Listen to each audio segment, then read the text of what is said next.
35% जे लोक आहेत जे मध्यमवर्गीय आहेत आणि काही जे आहेत ते उच्च मध्यमवर्गीय आणि उच्च वर्गीय जे आहेत, वर्गीय म्हणजे जे आर्थिकदृष्ट्या सुबत्त आहेत ते आहेत. आणि अशा गोरगरिबांची व्यथा ऐकण्याची जबाबदारी आजचं जे सरकार आहे, जे केंद्रामध्ये मिरवत आहे ते घेत नाहीये आणि त्यांना घ्यायची नाहीये. आपला जो हा प्रचार जो आहे तो प्रचार त्यासाठीच आहे. खरं तर ही लढाई जी आहे, ही जी निवडणूक आहे ही ऐतिहासिक आहे. कारण की ही निवडणूक काही कुठल्या पक्षाची नाहीये. ही निवडणूक पूर्णपणे या देशातले जे काही सर्वसामान्य जनता जी आहे त्या जनतेने स्वतःच्या हाती घेतलेली आहे. या जनतेला असं वाटतं की हे जे काही हुकुमशाही सरकार आहे, जे फक्त स्वतःच्या मनाची जी काय बात आहे, जी गोष्ट आहे ती करतं, परंतु सर्वसामान्य जनतेला काय पाहिजे ते त्यांची बोलायची इच्छा नाहीये. तर असं सरकार जे आहे ते उलथवून पाडायला पाहिजे.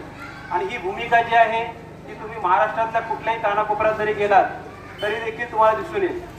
महाराष्ट्राचा दौरा केलेला आहे, त्यामुळे प्रत्येक गावात आपण शहरी भागात राहतो, आपले विषय सगळे आपले प्रश्न जे आहेत ते वेगळे आहेत, परंतु ग्रामीण भागामध्ये प्रश्न वेगळे आहेत. त्यामुळे ग्रामीण भागामध्ये जी शेतीवरती अवलंबून असलेले आहेत, जे छोटे छोटे उद्योग करणारी जी जनता आहे, की ह्या सरकारने जी काही जिजिया कर लावलेला आहे, जे जीएसटी वगैरे आणि आणखीन जे काही टॅक्सेस वगैरे ज्यापर्यंत झाले, त्यामुळे पूर्णपणे जे काही त्यांचं जे काही सर्वसामान्य लोकांचं जे काही बजेट आहे ते पूर्णपणे कोलमडलेलं आहे. आजच्या या परिस्थितीमध्ये जे आपण महाविकास आघाडीचे जे काही आपले उमेदवार आहेत, अरविंद सावंत साहेब यांच्यासारखा एक चांगला लोकप्रतिनिधी जो आहे तो आपल्याला लाभलेला आहे. गेली 10 वर्ष जे आहेत ते आपलं प्रतिनिधित्व जे आहे, आपल्या विभागाचं प्रतिनिधित्व जे आहे ते संसदेमध्ये करत आहेत आणि उत्तमरित्या या विभागाचे असतील, आपल्या ह्या पूर्ण मतदारसंघाचे जे विषय आहेत हे त्यांनी सातत्याने मांडलेले आहेत. आपण ज्या म्हाडा बिल्डिंगमध्ये राहत आहोत त्या म्हाडा बिल्डिंगमधले जे देखील प्रश्न आहेत, या म्हाडामध्ये 33 लाखची योजना आणायची किंवा आणखी कुठल्या योजना आणायच्या आणि त्या योजनांतर्गत अधिकाधिक फायदा कसा ह्या महाराष्ट्रात, या मुंबईमध्ये राहत असलेल्या, ह्या दक्षिण मुंबईमध्ये राहत असलेल्या ज्या काही म्हाडामध्ये राहणाऱ्या जे काही रहिवासी आहेत त्यांना कसा मिळेल, या प्रकारच्या सातत्याने भूमिका त्यांनी त्यांच्या संसदीय ज्या कामकाजामध्ये केलेल्या आहेत.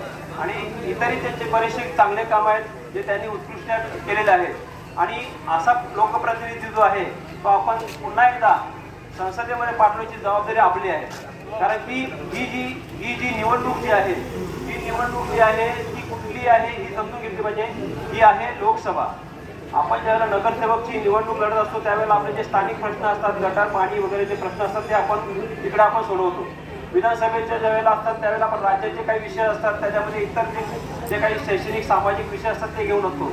परंतु ज्या वेळेला आपण लोकसभेची इलेक्शन लढत असतो किंवा निवडणुकीला आपण ज्यावेळेला मतदान करत असतो त्यावेळेला उमेदवार असाच पाहिजे की जो देशांतर्गत व आंतरराष्ट्रीय पातळीवर जे काही देशाची प्रतिमा उंचावेल असं जे काही काम करणारे जे काही लोकप्रतिनिधी असतात त्यांना निवडून देणे ही जबाबदारी आपली असते.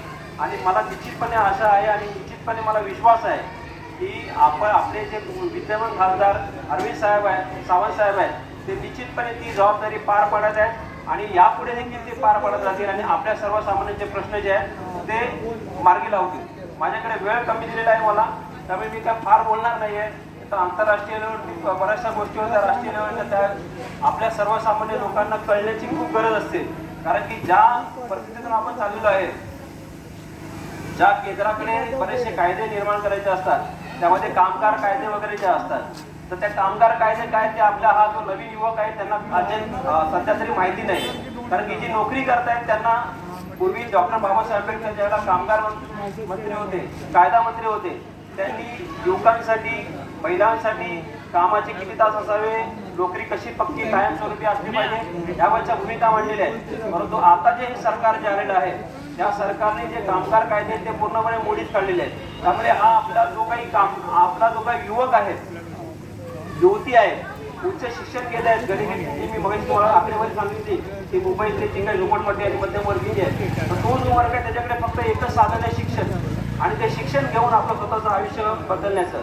परंतु कामगार कायदे इतके खराब केलेले आहेत की 12-12, 14-14 तास जे युवक आहेत ते नोकरी करतायत आणि ते त्यांचे मूलभूत अधिकार काय आहेत हे विसरून गेले. मान मोडून बिचारे काम करत आहेत, परंतु त्यांचे जे अधिकार जे आम्हाला मिळाले, आम्ही जे ह्या देशामध्ये क्रांतिकारक असतील, ह्या देशामधले जे काही समाजसुधारक असतील, ज्यांनी या देशामध्ये सर्वसामान्य माणसाला उत्कृष्ट आणि उत्कृष्ट जीवन जगता यावं, त्यांचा उद्धार व्हावा यासाठी जे जे कायदे केले ते सगळे कायदे जे आहेत ते मोडकळे झालेले आहेत. या राज्य सरकारचे प्रताप तर तुम्हाला मी आणखी सांगेल की आता ह्या राज्य सरकारने फक्त 9 कंत्राटी कामगार कंपनी आहेत, 9 कंपनी आहेत ज्या कंत्राटी आहेत, त्या कंपन्यांना कॉन्ट्रॅक्ट दिलेलं आहे की यापुढे सरकारची कोणतीही भरती जी होणार आहे ती कॉन्ट्रॅक्ट लेवलवर होणार आहे. म्हणजे जे गट क आणि ड जी आहे त्यांची जी भरती जी होणार आहे ती ह्या 9 ज्या कंपन्या आहेत त्या कंपन्यांचे कॉन्ट्रॅक्टर आहेत ते करणार आणि तुम्हाला जे काय पगार देतील किंवा जेव्हा त्यांना मनाला वाटेल तेव्हा तुम्हाला काढून टाकतील अशा प्रकारचं कॉन्ट्रॅक्चर जीवन जे जगाला जाणार आहे.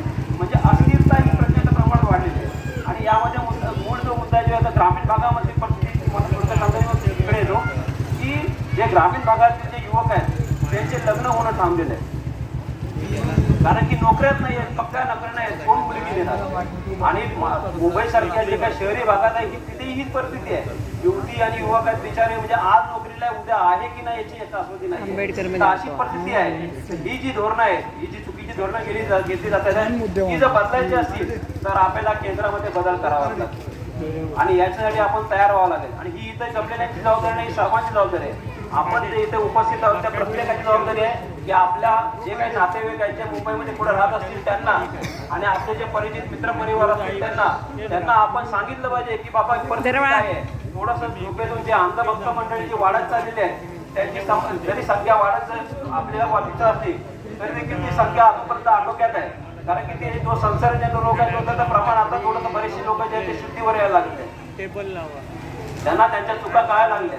त्यामुळे त्यांना पुन्हा एकदा जागरूक करण्याची जबाबदारी आपली आहे आणि आपल्या ह्या विभागातूनच नाही तर पूर्ण मुंबईतून जिथे महाविकास आघाडीचे जे उमेदवार आहेत त्यांना मतदान